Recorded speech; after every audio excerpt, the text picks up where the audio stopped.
Carnicería Sito, carnes de la mejor calidad.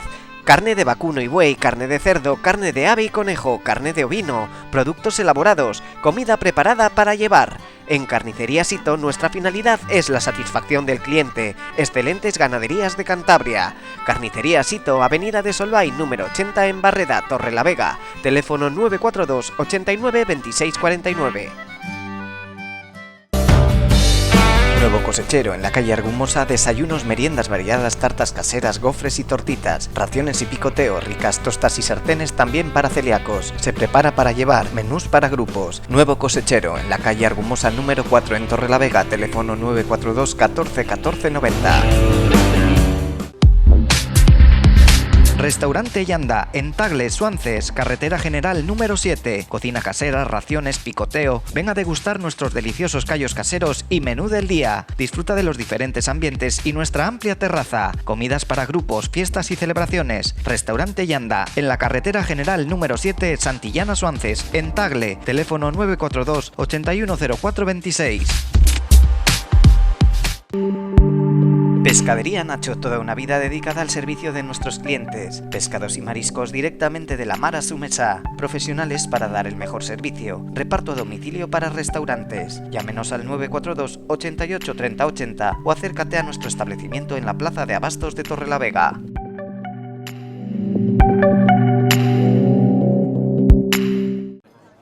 El brillo, dinero.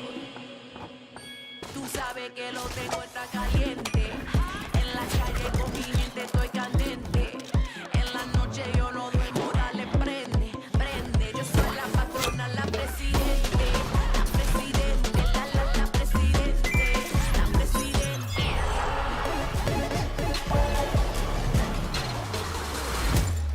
La presidente.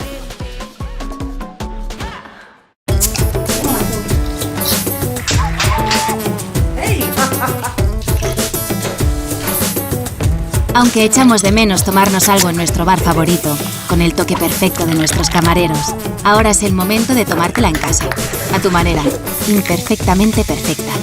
Schweppes. Soy Ana, tu vecina la enfermera, la que compra siempre al carnicero. Soy Julián, el carnicero. A mí me está proyectando mi casa la arquitecta. Soy Sofía, arquitecta y fiel cliente de la agencia de viajes. Soy Jaime, y mucho de lo que sé sobre viajes se lo debo a la librería de Marta. Soy Marta, dueña de la librería, y visto así de estilosa... Los conoces a todos, y ellos a ti. Somos vecinos y dependemos los unos de los otros. Tenemos mucho en común. Compra local, tu beneficio, beneficio de todos.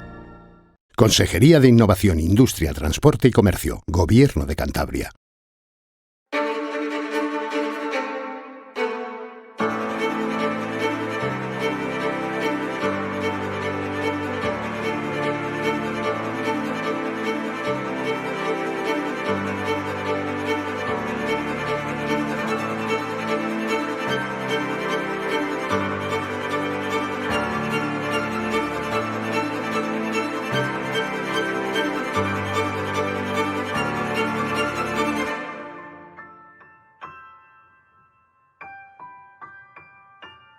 Porque donde hay amor y compromiso, Adamo llega a los núcleos rurales, con fibra de 1000 megas, teléfonos fijos y móviles.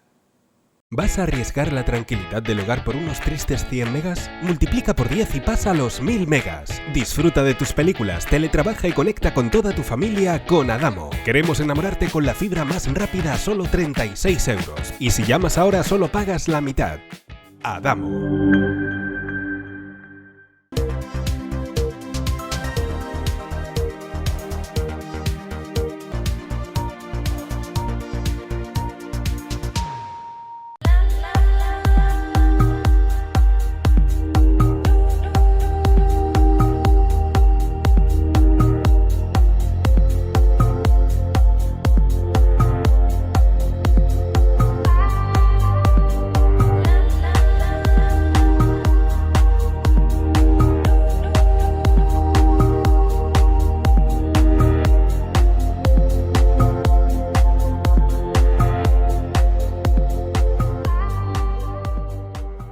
Hola amigos de Cantabria Televisión, de nuevo con todos ustedes para hablar de COVID y volvemos a retomar el tema de las residencias de mayores.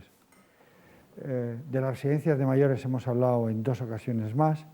Es un tema que nos preocupa mucho porque en las residencias de mayores en este momento en Cantabria hay unas 5.600 personas,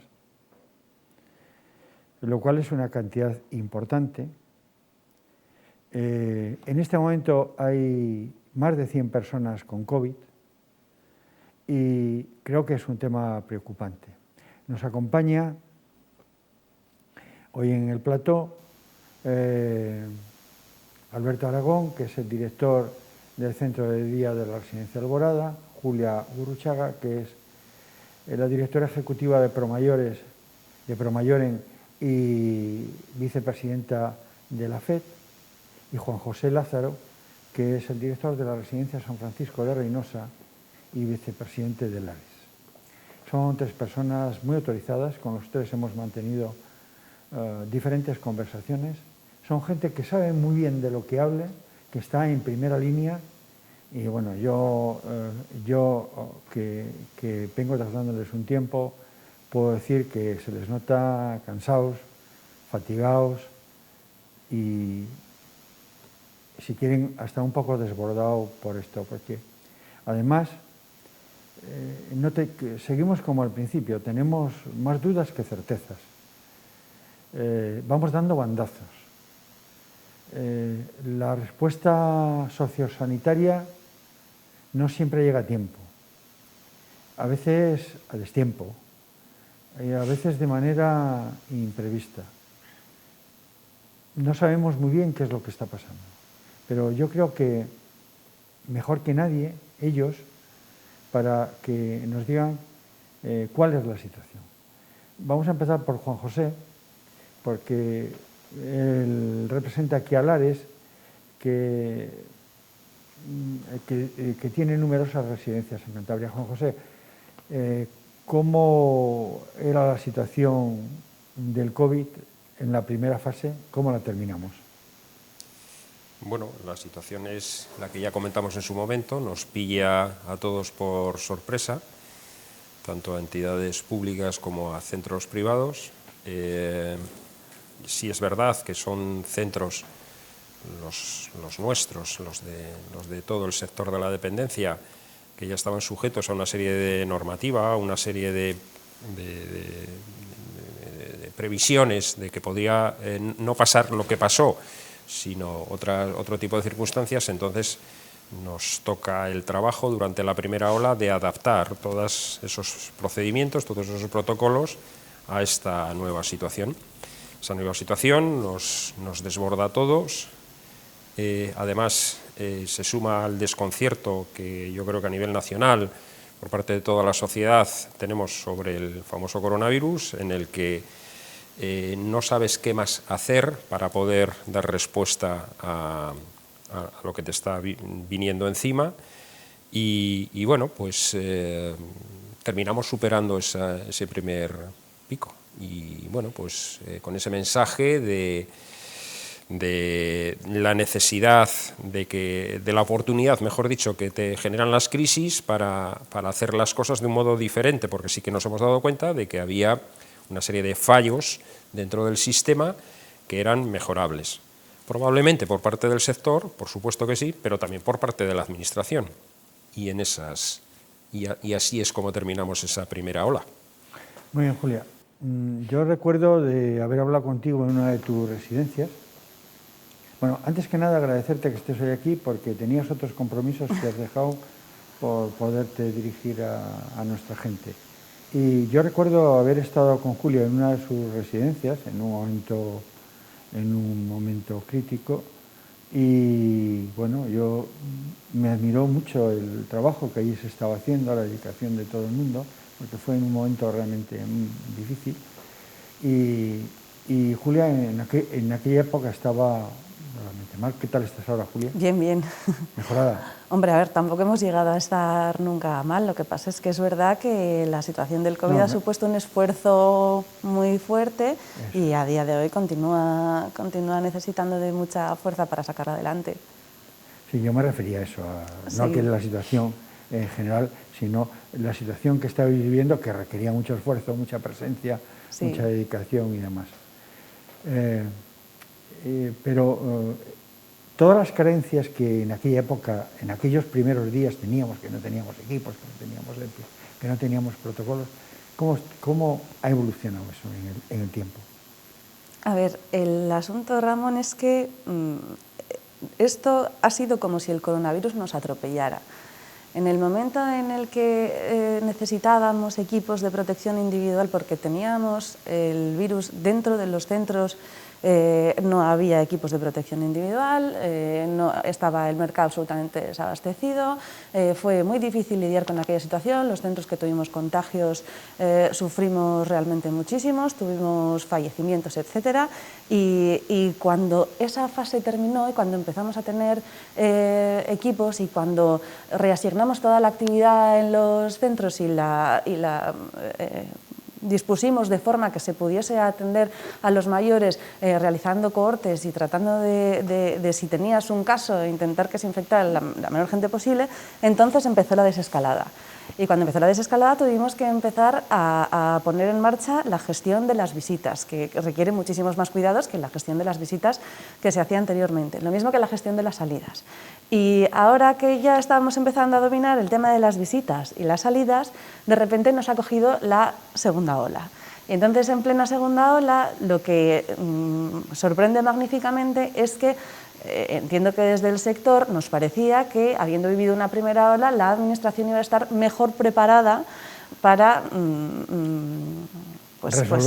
resolver, sí, para hacer frente desde el punto de vista sociosanitario a los problemas que surgen en los centros de mayores. Y no da la sensación de que esté siendo así. Y continúan siendo los centros, continúan siendo las entidades y los trabajadores quienes a través de su esfuerzo están sacando la situación. Y si las cifras en residencias suben es porque es muy difícil de contener. Y cuando se contienen es, insisto, en base al esfuerzo de trabajadores y entidades. Bueno, de los más de 4.000 trabajadores, Alberto, de los más de 4.000 trabajadores que hay en este momento trabajando en las residencias de mayores de Cantabria, ¿tú podrías decir que el comportamiento en general ha sido satisfactorio? Yo creo que sí. Hombre, lógicamente te puedo hablar con aquellos con los que trabajo, pero bueno, con los contactos que voy manteniendo con el resto de las entidades y las situaciones y los temores son compartidos por todos, porque realmente estamos todos en este mismo barco de salir del tema del coronavirus a buen puerto.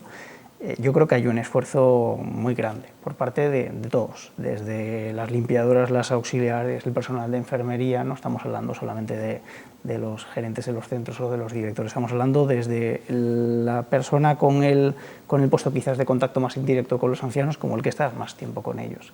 Y yo creo que todos, tanto dentro del centro como fuera del centro, intentan que ese esfuerzo haga en que el virus no nos entre. Yo creo que ese hay un gran esfuerzo. Pues bueno, yo sé que estáis totalmente de acuerdo, pero he querido significar esto porque el consejero de Sanidad del Gobierno de Cantabria dijo en sede parlamentaria algo así como que, bueno, que la atención de la gente de las residencias, bueno, pues no había sido la mejor en un momento determinado, ¿no? Yo creo que eso es totalmente injusto, sí, porque desde este programa que hemos hablado con estos señores que están aquí, que hemos recorrido 10 residencias, que hemos hablado con otra gente, podemos decir, y lo repetimos en cada programa, que tenemos la certeza, en términos generales, que en los centros de mayores de esta región, de esta comunidad, los mayores están bien atendidos, están atendidos con dignidad y están atendidos por profesionales. Vaya por delante eso. Bueno, pues el tiempo va pasando y eso nos ha abierto un agujero importante en nuestras cuentas de resultados, en nuestra forma de vivir. En un momento determinado incluso se lo planteamos al presidente del gobierno de la región, porque era una reivindicación vuestra, ¿no? ¿Cómo está ese tema en este momento, Julia? Bueno, yo creo que cuando se planteó al presidente de la región este tema y él respondió que estaba resuelto, se refería a las indemnizaciones a aquellos centros que tuvieron que cerrar y por las plazas que se quedaron vacías durante la etapa COVID, que no se llenaban con otros residentes. Entonces, eso sí que está relativamente resuelto, porque quien más, quien menos ha presentado sus números y ha habido que hacer informes económicos de los gastos que había habido debido a esta situación, y la Administración se ha hecho cargo. O sea, no, es un montante del que las entidades no tienen rendimiento, evidentemente, pero bueno, puedes decir que te quedas a abrir. No obstante, lo que sí que es cierto es que la necesidad de inversión en equipos de protección individual, la necesidad de mejorar la calidad asistencial a través de una mayor plantilla y mayores recursos humanos que al final está corriendo por cuenta de los centros, etcétera. Eso no se está compensando económicamente y eso es sostenible durante un tiempo, porque en los centros pequeños, que es el modelo por el que ha optado mayoritariamente Cantabria, no se puede sostener un gasto como el que el coronavirus está generando. Y el precio de la plaza por el que se atiende a una persona dependiente continúa siendo el mismo que antes del COVID y, sin embargo, ahora necesitan muchísimos más cuidados y una organización mucho más intensa que lo que era hasta el momento. Cuidados que se traducen en más gasto. Más gasto en material, más gasto personal, más cosas. ¿Y esa es una reivindicación que se ha planteado al Gobierno de Cantabria? La pregunta ¿Así, en esos términos? En esos términos es evidente que se ha comentado, pero el Gobierno de Cantabria, o sea, esto es algo que no le es ajeno al Gobierno. Sin embargo, es verdad que yo creo que el sector, tanto desde FED como desde Lares, por lo menos, no se ha hecho demasiado hincapié, no se ha hecho demasiada mella en esto, porque lo que necesitamos son soluciones, porque lo que necesitamos es aligerar carga burocrática, lo que necesitamos es ayuda por parte de Sanidad para gestionar mejor los casos COVID que de repente te meten en un problema muy serio dentro del centro. O sea, entonces, no estamos mirando el dinero, que por supuesto es un tema que va a haber que abordar, porque si no los centros no van a ser sostenibles y van a tener que cerrar. Evidentemente. Pero el sector está aguantando y ese es otro de los esfuerzos que anteriormente comentaba que las entidades están haciendo, ¿no? O sea, no estamos protestando muchísimo por el tema económico, cuando es verdad que a la larga va a suponer un problema y que no se está respondiendo desde la Administración conforme a las necesidades y a la emergencia sanitaria que existe. Ya, y además de eso, que es un problema importante y que indudablemente el dinero es importante porque con dinero se asegura la viabilidad de los centros, se asegura una buena atención. Hay otro aspecto importante, Juanjo, los protocolos. Yo he oído decir, por ejemplo, hablando de protocolos en alguna residencia, en algún sitio, que bueno, había que pensarse muy bien si llamar a los servicios de urgencia, a la ambulancia, en un turno o en otro, un poco, y eso era porque no había un protocolo claro de actuación. Los protocolos han evolucionado, han mejorado en este tiempo.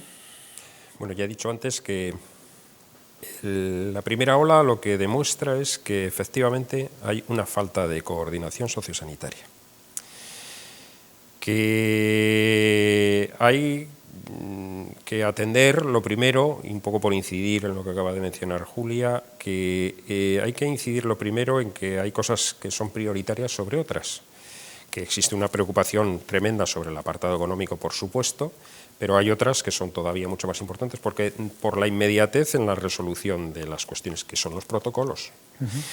Durante todo el verano se estuvo trabajando con el tema de un protocolo de coordinación sociosanitaria. Había habido momentos en los que parece que no había la celeridad que parece que en ese momento se precisaba.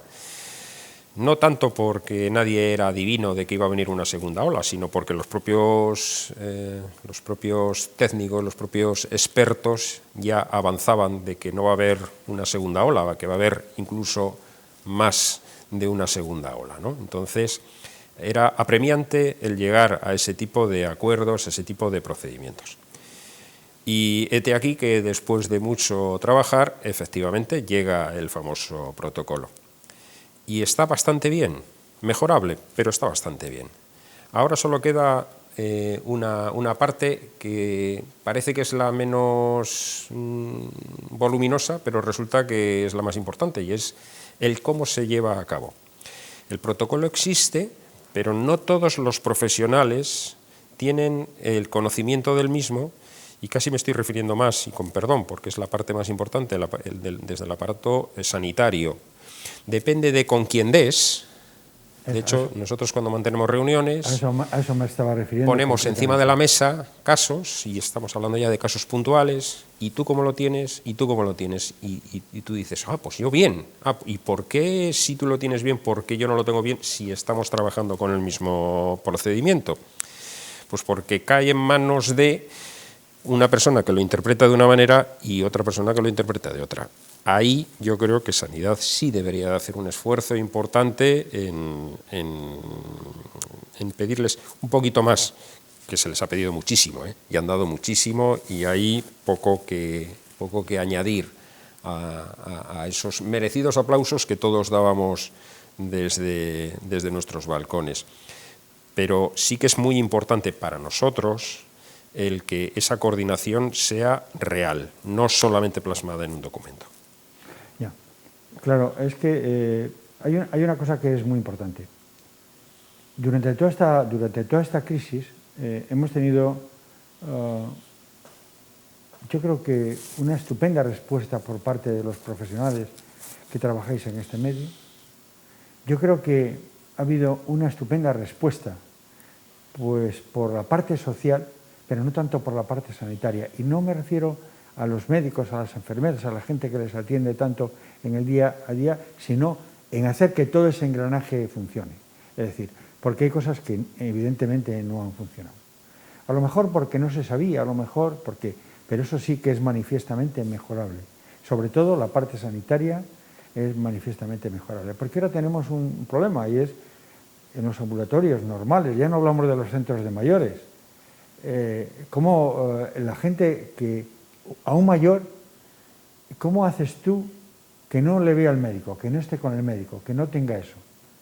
Un mayor tiene necesidad de estar en contacto con el médico, de tener roce, y eso no lo hay. Seguramente tendrá que ser así, pero habría que explicarlo un poco mejor. Y por eso, hablando de explicar, Alberto, tú que estás en contacto diario con la gente y estás por las plantas, porque ellos dos, aunque se mueven mucho, tienen además otras muchas obligaciones, ¿no?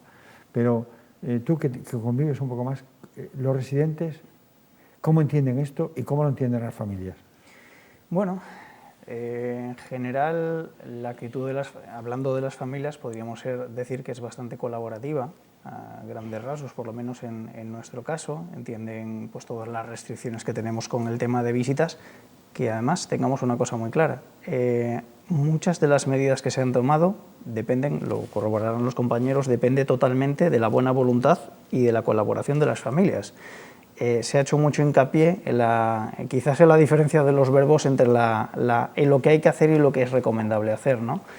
De hecho, todo lo que estamos haciendo en los centros en regular visitas, cómo hacerlo con seguridad, o hay una colaboración por parte de las familias, o no se puede llevar, sería imposible. Si cada familiar dijera yo mi derecho es sacarle cuando, cómo y de la manera que yo quiera, que eso realmente lo permite la norma, los riesgos serían mucho más grandes de los que sean. Por lo menos en nuestro caso, a grandes rasgos, hay bastante colaboración. Por parte de los pacientes, que es la otra pregunta que me hacías, pues bueno, los que están cognitivamente bien, yo creo que le hemos hablado en alguna otra entrevista, son más conscientes de la realidad, que es el COVID, qué amenaza supone, pero lógicamente están muy cansados. Estamos hablando de gente que lleva con unas restricciones en su movilidad y en sus derechos. Al final no olvidemos que mucho implica esto desde marzo, y son muchísimos meses y están muy cansados. Gente que hacía una vida muy activa, lo notas en el estado anímico, lo notas en muchísimos aspectos, en cómo están, aunque intentamos siempre hacer una vida residencial dinámica dentro de las limitaciones que ya hay, para que estén lo más cómodos posibles, se les está pasando factura y mucho. Y en general, ya os digo, con la gente que está cognitivamente bien, más consciencia, con los que tienen más afectación, pues el otro día tengo una anécdota, la hago brevemente, de un paciente que es muy, muy simpático, lo conozco hace muchos años, además, antes de que estuvo en el centro, que era sastre de profesión, y me decía, Alberto, que quiero salir al banco, además una persona que solamente puede salir acompañada ya de base porque tiene una desorientación, y le decía, no se puede y tal, ahora mismo tendrías que salir con un familiar y es bastante arriesgado, Aníbal, y me decía, ¿pero por qué? Y le empecé a hablar del coronavirus, que lo habremos hablado muchísimas veces, todos estos meses, y me parecía curioso porque me miraba con una cara como de sorpresa, como diciendo, ¿qué me está diciendo este muchacho, corona qué? Era bastante curioso como anécdota. Sí. Pero fíjate, en la residencia tuya estuvimos allí en el jardín, hicimos una entrevista y entonces, a diferencia del 90% de los centros de Cantabria, tú no habías tenido ningún caso ni en trabajadores en aquella época residentes. No. En aquella época, es muy curioso. En la primera, bueno... Habíamos acabado, estábamos iniciando la primera fase. Sí, estábamos en la primera ola, sí, porque de hecho nosotros, yo creo que hemos comentado posteriormente, hemos tenido algún caso en el mes de agosto, que es cuando nos ha pegado más fuerte. Afortunadamente, lo que es la incidencia para la salud ha sido muy pequeña, porque realmente los pacientes no han estado, los 3 pacientes que tuvimos con infección no han estado en una situación clínica complicada, y en trabajadores pues ha habido algún caso también, pero sí, cuando hablamos de aquella primera entrevista estábamos intactos en aquel momento. Aguantar tantos meses sin que te afecte de ninguna manera es muy difícil, sobre todo por un tema que además comentábamos esta misma mañana. Hoy, por ejemplo, no sé si os ha pasado a vosotros, cuando tú tienes a tu plantilla, lo tienes todo organizado, y resulta que uno de tus trabajadores resulta que, según los rastreadores, es contacto estrecho de un tercero fuera, ¿no? Y eso implica pues una pérdida de un compañero 10 días, aislamiento domiciliario, etcétera, etcétera. Pues bueno, es bastante difícil de llevar. Cada vez los factores son más difíciles. Esta pisonadora sigue evolucionando, le quedan todavía bastantes meses por delante, y bueno, en aquella entrevista estábamos de momento intactos, pero bueno, nos afectó, no en gran medida, pero sí nos ha llegado a tocar. Yo creo que un poco como a todos, supongo. ¿Y los trabajadores cómo están? Bueno, cansados, como le pasa a los... Pero no puedes decir algo más que cansado, es decir, hay algo, además del cansancio que es evidente en todos vosotros, hay algo que estén notando que les falta, no sé, por ejemplo, reconocimiento, yo qué sé, porque eso es un tema que socialmente preocupa. Hombre, porque se ha hecho mucho hincapié en el reconocimiento del trabajo de los profesionales de la sanidad y no tanto en esto. Y yo creo que se echa un poco habría que romper una lanza y tendría que partir de vosotros. Sí. Creo que en la primera onda había mucho tema de reconocimiento, los aplausos en los balcones, que no solamente eran los sanitarios, sino también a los profesionales del sector.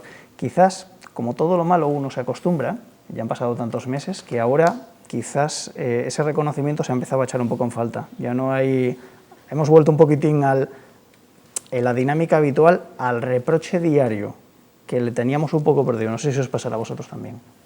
Yo creo que es una cuestión más sistémica, no se trata tanto de reconocimiento. Yo creo que es que la sociedad en general tiene un mayor reconocimiento del área sanitaria, porque aborda a una amplitud mucho más amplia aborda a toda la sociedad, desde niños hasta jóvenes, hasta adultos, hasta ancianos. En cambio, la dependencia solo afecta a una parte de la sociedad, y es una parte, además de la sociedad, que normalmente es escondida, porque vivimos en una sociedad tan moderna, tan activa, que nos olvidamos de lo viejo nos sobra. Y las personas mayores, a veces, son mal consideradas viejos, y no son viejos. Tienen muchos años, simplemente. No... Que no es poco, ¿eh? Que no es poco. Lo digo yo, que ya soy mayor. Por cierto, que es a lo que aspiramos todos, los que somos un poquito más jóvenes. Entonces, ahí sí, yo creo que falta un cierto reconocimiento de la sociedad a este sector. Ojo, a mí me llama la atención a veces cuando gente que no tiene ese desconocimiento del sector de la dependencia cuando realmente lo necesitas, cuando tu abuelo, tu padre, y tienes que tender a utilizar este tipo de servicios, entonces es cuando de repente hay gente que descubre este mundo y dice, pues mira, sí, es verdad que menos mal que habéis estado vosotros ahí, que si no, no sé cómo podríamos haber abordado esta situación. Evidentemente, eso es verdad. Y desde aquí no nos cansamos de decir, y perdónenme si soy insistente, pero yo creo que es una obligación que tenemos el decir que los centros de mayores de Cantabria, todos, sea cual sea su titularidad, todos, sin excepción, son sitios donde los ancianos, los mayores, están bien tratados, con dignidad y tienen todas, digamos, sus necesidades vitales perfectamente cubiertas. Se cumple perfectamente el sentido de hotel, esa parte está perfectamente cubierta. El de hogar, en cierto modo también, porque es cierto que el trato que los mayores reciben es normalmente muy bueno. Hombre, se completaría mucho mejor si todas las familias atendiesen a los mayores que dejan las residencias como deberían, porque los mayores, decía Juanjo, tienen muchos años, pero es eso, nada más.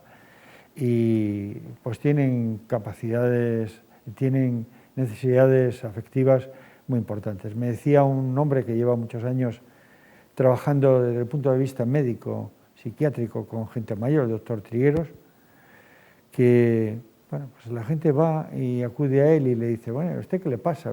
Quejándose de todo, tal, ¿a usted qué le pasa? Y al final de una conversación acaba diciendo, no, es que mi hija iba a venir y no vino, y es que el nieto no ve hace 4 meses, es que el otro vino el año pasado. En definitiva, la parte de hogar, ellos que ya hacen su parte y un poco todos nosotros. Y nos queda por hablar una parte que es muy importante, la parte hospital. Y en la parte hospital han dicho tanto Julia como Juanjo, y Alberto seguro que lo suscribe, que es manifiestamente mejorable, que hay un protocolo y que hay que llevarle a cabo y que la coordinación sociosanitaria pues tiene que ser mejor. Y ahora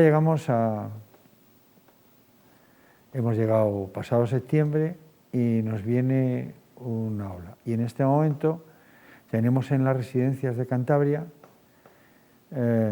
aproximadamente 100 personas contagiadas, tenemos 60 personas en la UBI, 60 personas en la UBI, en la UBI tenemos, perdóneme, pero es que los números, como son muy cambiantes, pues no tengo aquí ese dato.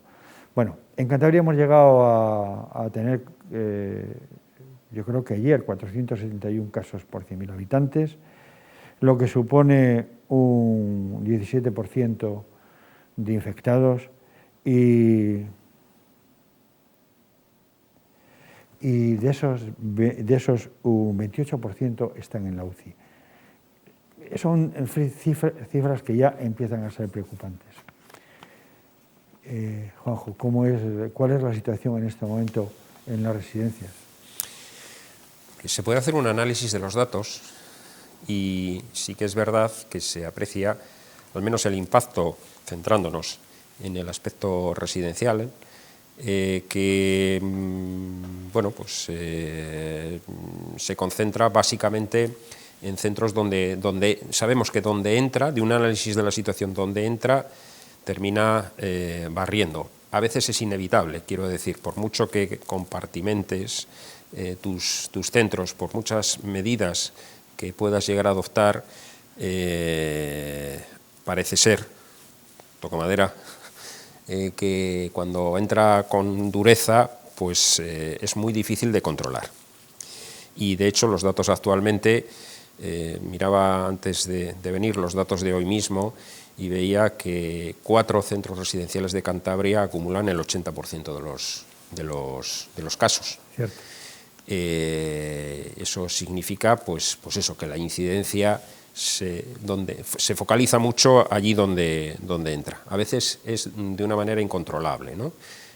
Cuando estamos hablando de que las variables con las que tienes que trabajar son muy amplias. Tú sabes que los centros son cápsulas, es decir, el virus no está dentro, el virus tiene que entrar dentro, pero sí que es verdad que tiene mucho recoveco para entrar. Aparte de la salud, aparte de la atención, también tienes que cuidar la mente, también tienes que cuidar otros aspectos, y entonces, claro que es necesario que haya visitas, claro que es necesario que haya salidas, siempre con ese contención en el aliento, diciendo, pero con mucho cuidado, por favor, a los residentes, a los usuarios, a sus familias, que por cierto, en la mayoría de los casos, efectivamente, se hace con muchísima precaución. Siempre hay excepciones, y por ahí, precisamente, es por donde te puede entrar el riesgo. Entonces, es trabajar muchísimo, seguir trabajando muchísimo con esas cuestiones de prevención, darse cuenta de que yo creo que los centros en general, las medidas que tienen adoptadas son bastante adecuadas, y que, repito, es tirar de responsabilidad individual para que no entre en los centros. Bueno, yo creo que es importante que cada uno se responsabilice con lo que se tiene que responsabilizar, que se limiten, yo creo que se deben de limitar las visitas a lo estrictamente necesario y tener mucho cuidado, porque la única forma de protegerles a ellos es protegernos a nosotros. Pero, aun con todo esto, ha llegado esta tercera ola, Julia. Tenemos la segunda, la segunda. Tenemos elementos, en este momento estamos preparados suficientemente para hacerla frente. Respecto de esta segunda ola, los centros y lo que es las entidades del sector sí que estamos mejor preparados, porque ya hemos vivido una primera ola y sabemos cómo actuar, ya que sufrimos las consecuencias la otra vez, pero sí que es verdad que preocupa que la Administración, aparte de habernos solicitado de forma feroz unos planes de contingencia que los centros hemos tenido que elaborar y que ellos han tenido que validar y que han sido muy escrupulosos a la hora de esa validación, lo cual es de agradecer, porque por supuesto somos los primeros interesados en que las cosas salgan bien y se hagan de la forma más segura posible. Es cierto que, insisto, genera cierta preocupación que la Administración no esté siendo capaz de llevar una planificación, de que parezca que vamos a salto de mata, de que nos enteremos de las decisiones con muy poco tiempo, con muy poco margen de maniobra, de que hay una evidencia manifiesta de que la sintonía entre servicios sociales, que es la consejería que se ocupa de nuestros centros, y sanidad, que están condenadas a entenderse, pues da la sensación de que la sintonía no existe, y esto dificulta mucho la gestión de la crisis. Evidentemente. Y bueno, ya hemos llegado a... Esta semana hemos tenido digamos que un hecho relevante, ¿no? Un hecho relevante en este aspecto, y es que de una mañana para una tarde se toma una decisión importante que afecta a mucha gente, que es cerrar los centros de día.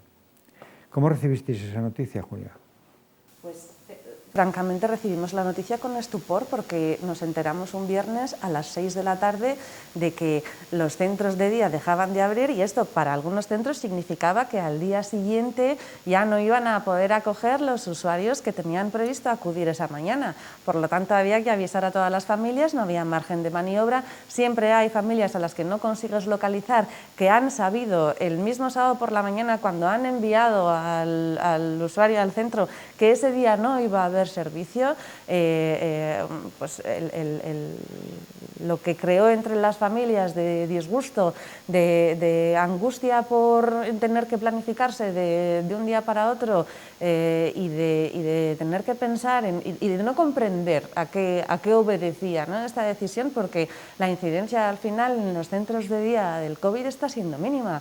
Los datos de hoy es que hay 1.582 usuarios de centro de día en esta región, de los cuales solo 9 son positivos en COVID ahora mismo y no hay ningún profesional, por lo tanto no son 9 personas que se hayan debido a un brote, sino que muy posiblemente lo han cogido fuera del centro, puesto que dentro del centro los planes de contingencia están funcionando y no está habiendo contagios. Entonces está la parte de no comprender, la parte de esta especie de improvisación que nadie hemos comprendido y de que a las familias hay que darles soporte, porque son aquellos que tienen en sus domicilios a las personas más vulnerables y no puedes dejarles sin un servicio tan esencial de un día para otro. Alberto, tú diriges precisamente un centro de día y entonces sí que puedes hablar mucho de este tema. Empieza por decirnos cómo os ha afectado a vosotros individualmente. Y haciendo una extrapolación, se puede decir que al conjunto de los centros de día. En el contexto de que podemos entender que algunas decisiones sanitarias, como dice Julia, se amparan pues bueno, en niveles de hospitalización que tampoco son, que ya lo ha dicho ella perfectamente, los datos ahora mismo de infectados no lo justifican, puedes decir, bueno, puede tener la lógica por parte de Sanidad, el problema es que se haga como ella comenta que se ha hecho. Estamos hablando de una noticia que se da, una publicación en Boletín Oficial de Cantabria un viernes a las 5 de la tarde. Una resolución en Boletín Extraordinario. Exactamente. Una Entonces, cuando el propio Instituto Cántabro de Servicios Sociales y Dirección General de Política Social no tiene conocimiento de esta noticia, de hecho yo aclaro con varios responsables de ICAS que los llamo el sábado, yo tuve quizás la suerte comparado con ellos, que yo tuve un poco más de margen de maniobra, porque nosotros, con todo el tema de nuestro plan de contingencia COVID, nosotros solo estamos dando servicio de lunes a viernes en días laborales, entonces se tenía 2 días de margen, el sábado y el domingo. Ellos no han tenido esa suerte. Bueno, y aún así, en los mayores sí hemos tenido esa suerte, pero es verdad que dentro de la Federación Empresarial de la Dependencia hay empresas en las que de un día para otro hubo que llamar a 39 o 40 familias para avisarles de que al día siguiente no se iba a dar servicio, coordinar los transportes y toda la parafernalia para que se quedaran en sus casas. El problema ha sido, yo creo, que en parte la forma, la falta de información previa, y que luego, si desde el inicio de esa semana esa noticia o esa decisión la tenían más o menos clara, que nos hubieran dicho algo en los centros, pues hubiera sido mucho de agradecer, porque no todos hubiéramos podido hacer pues ciertas acciones previas, ¿no? Nosotros nos hemos encontrado que yo el sábado estaba hablando con 2 responsables de gobierno de Cantabria, con 20 familias, hablé con mi directora de residencia y dije, ¿qué hacemos ahora con el personal de centro de día? Porque claro, ese era un problema también añadido, el transporte adaptado, todo ese tipo de cuestiones. Al final, provisionalmente, nosotros personalmente hemos reubicado parte de la plantilla en residencia, con expectativas de a ver qué pasa ahora, porque estábamos justo hablando antes de la entrada a la entrevista que ya había noticia de que posiblemente el Gobierno de Cantabria iba a publicar, yo entendí por la mañana cuando he hablado con Políticas Sociales, una solicitud de volver a iniciar la actividad de los centros, y entiendo que todos, no se ha planteado en parcial. Pero la realidad es que a esta hora todavía no sabemos, hombre, tenemos todos claro que abrimos mañana, pero no sabemos si abrimos pasado. Entonces, es verdad que una resolución, estas resoluciones... Esa incertidumbre no puede ser. Esa incertidumbre no puede ser, y esas resoluciones o salto de mata. A nivel de gestión es verdad que son como un torpedo a la línea de flotación, pero es que a nivel de la incertidumbre del personal, que no sabe si mañana trabaja o no trabaja, si se van a ir a un ERTE o si les vas a reubicar en otro centro. Claro.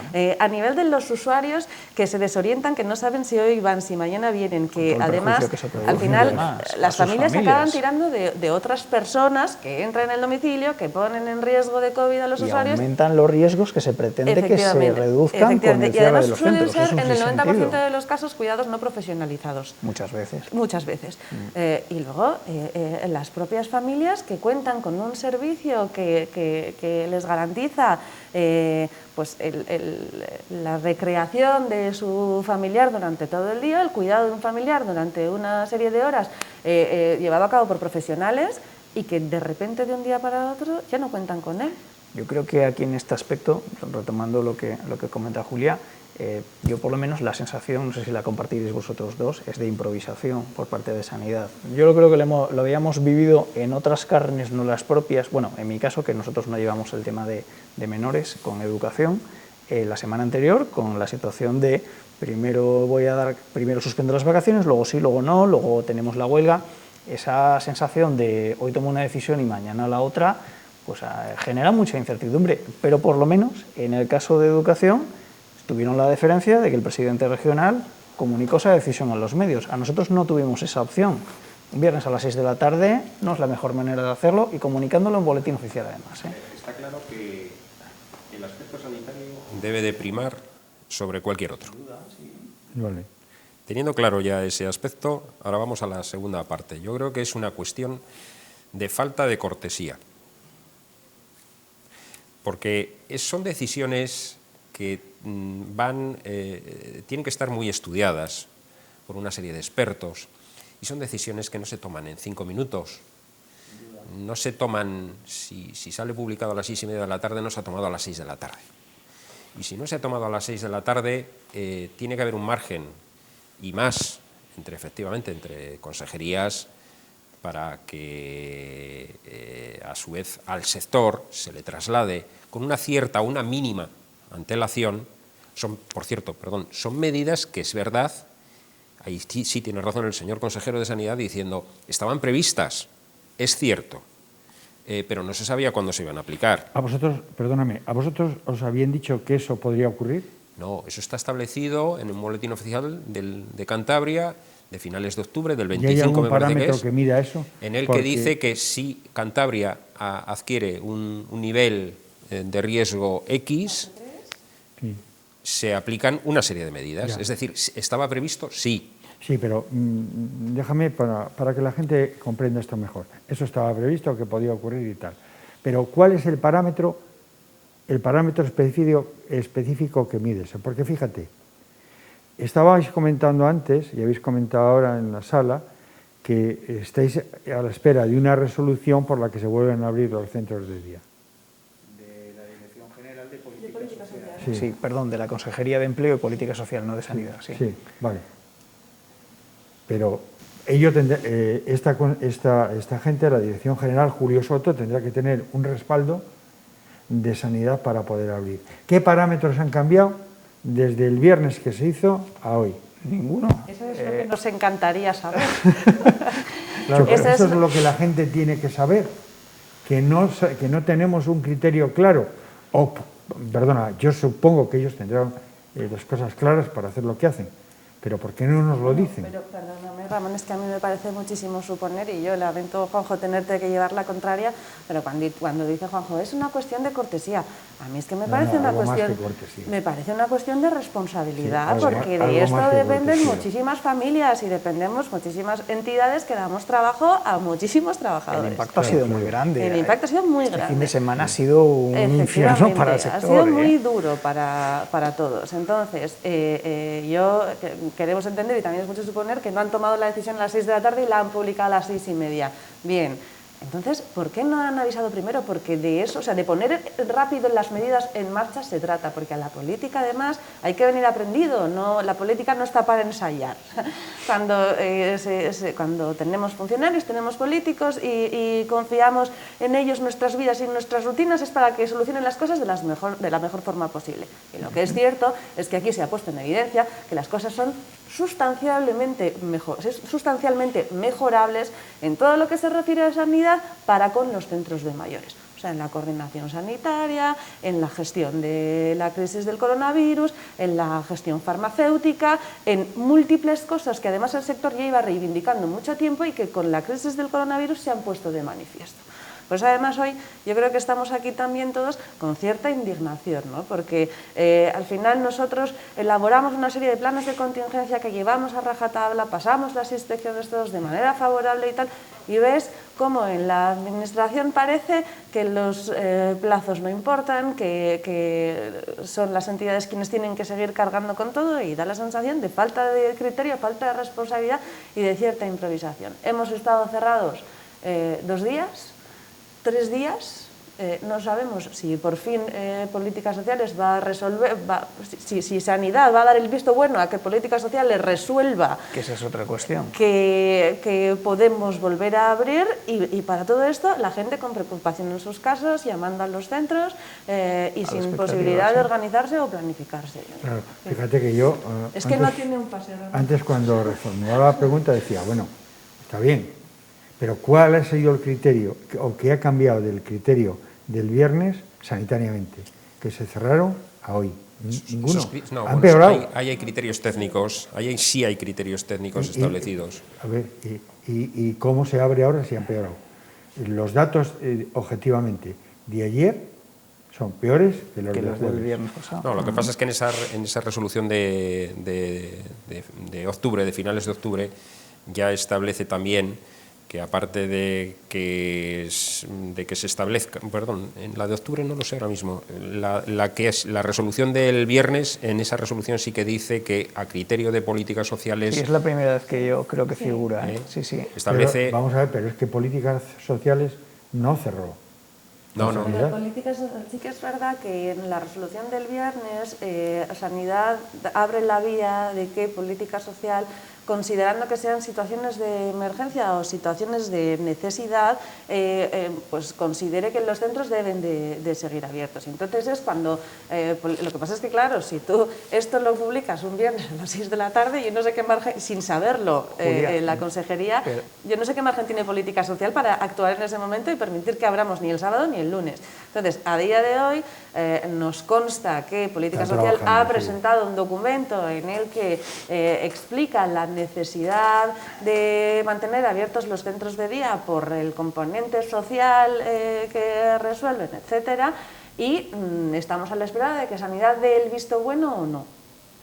A ver, es una cuestión, voy a defender, yo ese criterio me voy a fajar de cortesía. De cortesía sí, de inicio. Sí es verdad que hay que ver las consecuencias de esa cortesía, ¿no? Porque puede que estemos hablando ahora mismo mucho de relaciones entre consejerías, entre consejería y sector, y no nos olvidemos, aunque ya se ha mencionado, que claro que estamos hablando al final de personas, de las personas a las que estamos atendiendo y de sus familias, y de que efectivamente esa llamada o esa información que le tienes que dar a la familia de, oiga, mire, que sabe una cosa, que mañana no puede usted venir al centro, no es tan fácil de hacer. Sin duda que Por no. todo, porque tú conoces esa problemática. Ese señor que tú mencionabas antes, que tú conoces, pues que seguro que Julia tiene un montón de experiencias más y yo tendré otras tantas de personas, de conocimientos, de tal, y la implicación, lo que va a suponer el cierre de ese centro de día o cualquier otra medida que se adopte. Por eso decía que sí que es muy importante el apartado sanitario, por supuesto, prioritario, pero claro que hay que medir las consecuencias de todas las acciones que se llevan a cabo y sobre todo, y en este caso, de cómo se llevan a cabo, porque si hay que adoptarlas, pues hay que adoptarlas, no queda más remedio. Pero planteémonos un poco el sinsentido en el fondo que tiene. La Consejería de Sanidad comunica, hago el cierre de los centros y fue una especie de sin perjuicio de lo que opine la Consejería de Empleo y Política Social al respecto. ¿No hubiera sido más inteligente hacerle la pregunta antes a la Consejería de Empleo y Política Social y decirle, oye, mira, me preocupan cómo están los niveles de hospitalización? Yo creo que sería lo adecuado y lo correcto hacer un cierre de los centros de día por lo menos 15 días. Hacemos una reunión, lo hablamos y luego tomamos una decisión en conjunto. Ahí esa cortesía encajaría perfectamente. Hacerlo como lo han hecho para que esta semana la consejería de la que dependemos diga los revierto y los vuelvo a abrir, ha sido generar un desbarajuste organizativo y todo el perjuicio que ha generado que una semana, salvo que la Consejería de Sanidad diga no estoy de acuerdo y creo que los centros tienen que seguir cerrados al menos 15 días. Y además lo que hemos comentado antes, ¿por qué en educación sí se puede hacer un aviso previo y aquí no se ha podido hacer para haber hecho precisamente este tipo de previsiones? El aviso previo de educación tampoco es que fuese una cosa que... A mí me pareció un desastre. Fue otro desastre, pero es que yo lo siento y entiendo que mis compañeros pues hablen de cortesía porque ellos así lo consideran, pero yo creo que si hay criterios sanitarios para cerrar los centros de día, hay que cerrar los centros de día. Y si no hay criterios sanitarios para cerrar los centros de día, no, hay que cerrarlos. Y no hace falta reunirse con servicios sociales, decírselo a fulanito, oye, ¿qué te parece si nos...? O sea, no hace falta. ¿Tiene usted criterios sanitarios para cerrarme, sí o no? Si usted, que es sanidad, tiene datos para confirmar que yo tengo que estar cerrada, yo cierro a cal y canto y yo llamo a las familias, por favor, denme usted el aviso con cierto tiempo para que las familias se puedan organizar, porque como dice mi compañero Juanjo, estamos hablando de personas y de gente que tiene sus rutinas. Entonces, ¿tiene usted criterios sanitarios? Sí o no. Y una vez que tenemos el criterio sanitario, si hay que cerrar, se cierra. Lo que pasa es que no se explica el criterio sanitario. Sin perjuicio de que Servicios Sociales vaya y diga otra cosa. En un boletín extraordinario de las 6 de la tarde de un viernes. Oiga, por favor, que ya tenemos bastante. Que nosotros nos ocupamos de cuidar abuelos. Ya, pero ¿sabes una cosa, Julia? Sí. Yo he tenido conversaciones bastantes con vosotros, fuera de cámara, hemos hecho... Además, yo creo que hablabas de los maestros, de la educación, de lo que ha pasado con los niños, del cierre, que después se abrió y todo eso. ¿Sabes cuál es la diferencia fundamental entre vosotros y el otro colectivo, el de educación?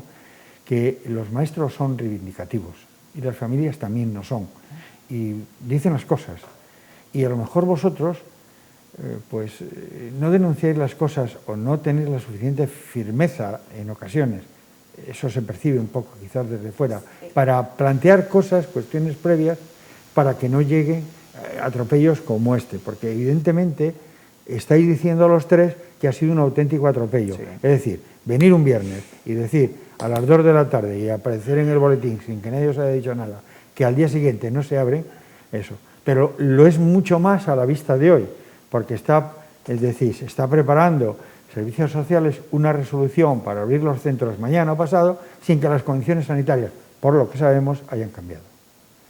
Y yo creo que es un poco, y quizás tendríais que ver un poco, que a veces hay que decirles esto sí y esto no. Es que de hecho, Ramón, para que no me digas esto la próxima vez que nos veamos, quería retomar un poco el tema que se ha tocado antes del reconocimiento al sector, ¿no? Porque es una parte en la que no he podido intervenir y cuando hablábamos de, bueno, además de estar cansadas, ¿cómo están? ¿Qué sienten las trabajadoras? ¿No?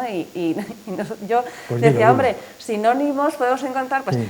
Agotadas, fastidiadas, desbordadas. Jodidas. O sea, bueno, pues si sí. te parece, puede ser, pero tirando, un sector que se compone además mayoritariamente por mujeres, que no está reconocido ni económicamente ni socialmente, porque, insisto, es verdad que a Sanidad se le ha aplaudido muchísimo y faltaría más, porque el trabajo que han hecho es de agradecer, pero, joder. Yo digo, las mías han doblado turno, las mías han venido en días que les tocaba librar, las mías se han enfrentado a la enfermedad cara a cara, sin equipos de protección individual, cuando no había nadie que quisiese entrar en los centros.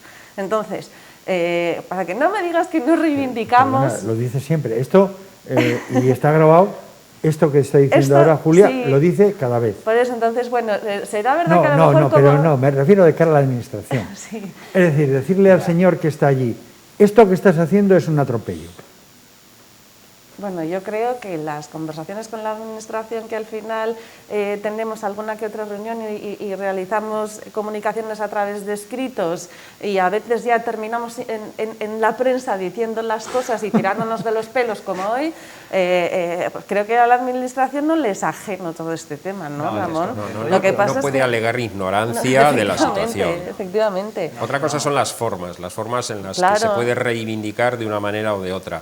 Al final debemos de ser pragmáticos con las peticiones. Sí, educados, no está tanto en ser muy Es ser razonable, es justo. Pragmáticos y responsables, porque nosotros podríamos sacar las sillas de ruedas a la calle y hacer una manifestación haciendo muchísimo ruido, diciendo no hay derecho. Pues claro que no, porque hay una cuestión de responsabilidad y porque además nosotros seguimos trabajando y nosotros tenemos un compromiso con nuestros usuarios y con las familias de nuestros usuarios, de confortarles, de fortalecerles, de que tengan una vida con la mayor calidad posible y por lo tanto no podemos estarnos que si ahora hago esta reivindicación, que si a esto bastante nos cuesta la lucha a veces con la administración que, insisto, nos valora poco socialmente, económicamente y cortésmente si quieres.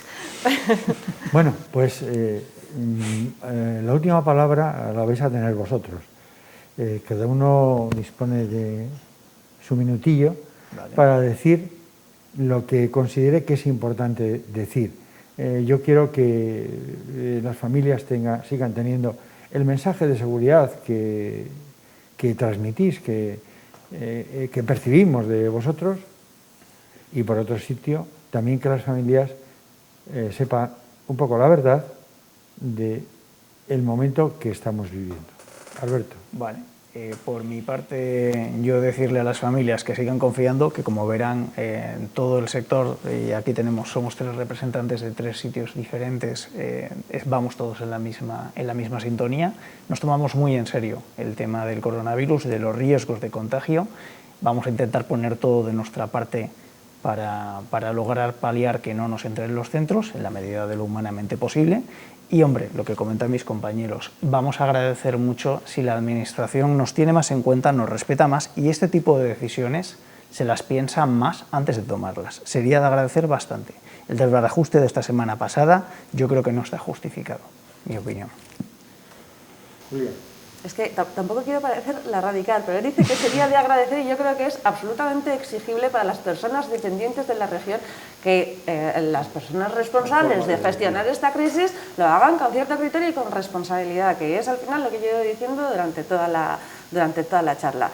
Y de cara a las familias que utilizan los servicios del sector, yo quiero decir que seguimos capaces de hacer esfuerzos, que hemos elaborado unos planes de contingencia que están manteniendo los centros en una situación relativamente estable, que es verdad que es muy difícil de combatir si te entra, pero que con su colaboración también para que en las visitas y en las salidas corramos el mínimo riesgo posible, vamos a conseguir avanzar y que todo pasará. Que todo pasará. Bueno, Juanjo, pues bueno, la fría Reynosa, hasta ¿cómo se ven las cosas? a mayores de lo que han dicho mis compañeros de tertulia, que suscribo totalmente, a mí me gustaría incidir en esta última parte, aunque sea un poco cansino, con el tema de la coordinación sociosanitaria. Creo que es fundamental, no solamente en tiempos de coronavirus, debe de ser algo que tiene que llegar más de lo que ha llegado y que tiene que quedarse, y que servicios sociales no sea el hermano pobre de sanidad, que es muy importante sanidad, mucho más, porque, insisto, abarca mucho más a muchas más personas y porque es más vital, evidentemente, el apartado sanitario, por supuesto, pero que la cuarta pata del estado del bienestar es la dependencia y hay que darle la importancia que verdaderamente tiene, que nuestro sector necesita o requiere una demanda importante de servicios sanitarios y que esa coordinación, repito, tiene que llegar con mucho más potencia de lo que está en este momento. Bueno, amigos, hemos llegado al final. El estado de bienestar tiene una parte importante que es la atención a los mayores. Y dentro de los mayores, digamos que hay 3 estadios. El primero es la atención en casa, de la que hoy no hemos hablado, pero que también este COVID ha resentido considerablemente. Después la atención en los centros de día y la atención en las residencias.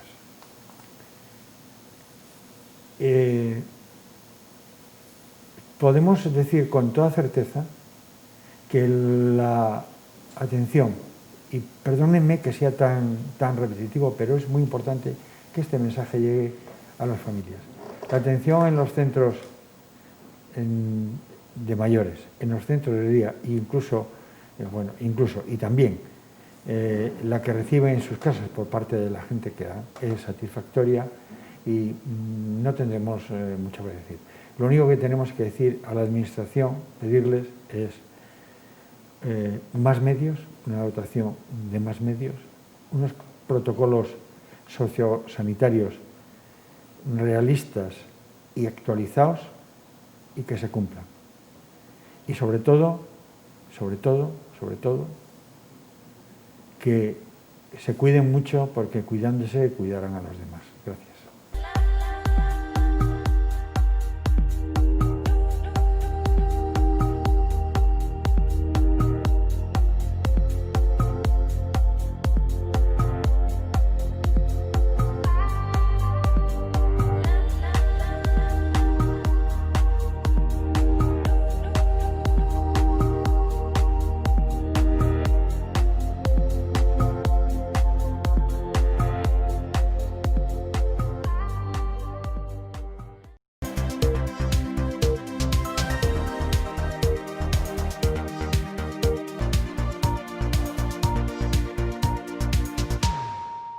Porque donde hay amor y compromiso, Adamo llega a los núcleos rurales, con fibra de 1000 megas, teléfonos fijos y móviles. ¿Vas a arriesgar la tranquilidad del hogar por unos tristes 100 megas? Multiplica por 10 y pasa a los 1000 megas. Disfruta de tus películas, teletrabaja y conecta con toda tu familia con Adamo. Queremos enamorarte con la fibra más rápida a solo 36 euros. Y si llamas ahora solo pagas la mitad. Adamo. Carnicería Sito, carnes de la mejor calidad. Carne de vacuno y buey, carne de cerdo, carne de ave y conejo, carne de ovino, productos elaborados, comida preparada para llevar. En Carnicería Sito nuestra finalidad es la satisfacción del cliente. Excelentes ganaderías de Cantabria. Carnicería Sito, Avenida de Solvay, número 80 en Barreda, Torrelavega. Teléfono 942 89 26 49. Nuevo Cosechero, en la calle Argumosa, desayunos, meriendas variadas, tartas caseras, gofres y tortitas, raciones y picoteo, ricas tostas y sartenes también para celíacos. Se prepara para llevar, menús para grupos. Nuevo Cosechero, en la calle Argumosa número 4 en Torrelavega, teléfono 942 14 14 90. Restaurante Yanda, en Tagle, Suances, carretera general número 7. Cocina casera, raciones, picoteo. Ven a degustar nuestros deliciosos callos caseros y menú del día. Disfruta de los diferentes ambientes y nuestra amplia terraza. Comidas para grupos, fiestas y celebraciones. Restaurante Yanda, en la carretera general número 7, Santillana, Suances, en Tagle. Teléfono 942 810426.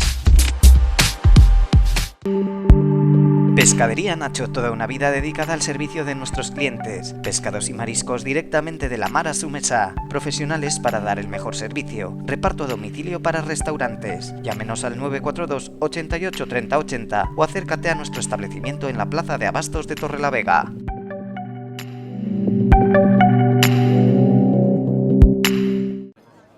El brillo, dinero. Tú sabes que lo tengo, está caliente.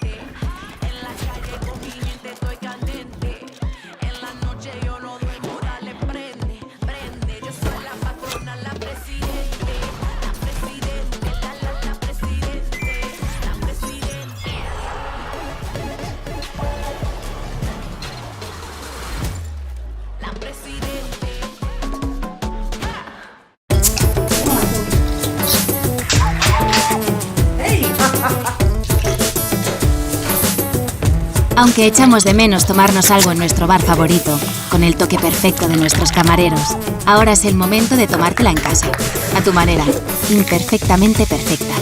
Schweppes. Soy Ana, tu vecina, la enfermera, la que compra siempre al carnicero. Soy Julián, el carnicero. A mí me está proyectando mi casa la arquitecta. Soy Sofía, arquitecta y fiel cliente de la agencia de viajes. Soy Jaime, y mucho de lo que sé sobre viajes se lo debo a la librería de Marta. Soy Marta, dueña de la librería, y visto así de estilosa... Los conoces a todos y ellos a ti. Somos vecinos y dependemos los unos de los otros. Tenemos mucho en común. Compra local, tu beneficio, beneficio de todos. Consejería de Innovación, Industria, Transporte y Comercio, Gobierno de Cantabria.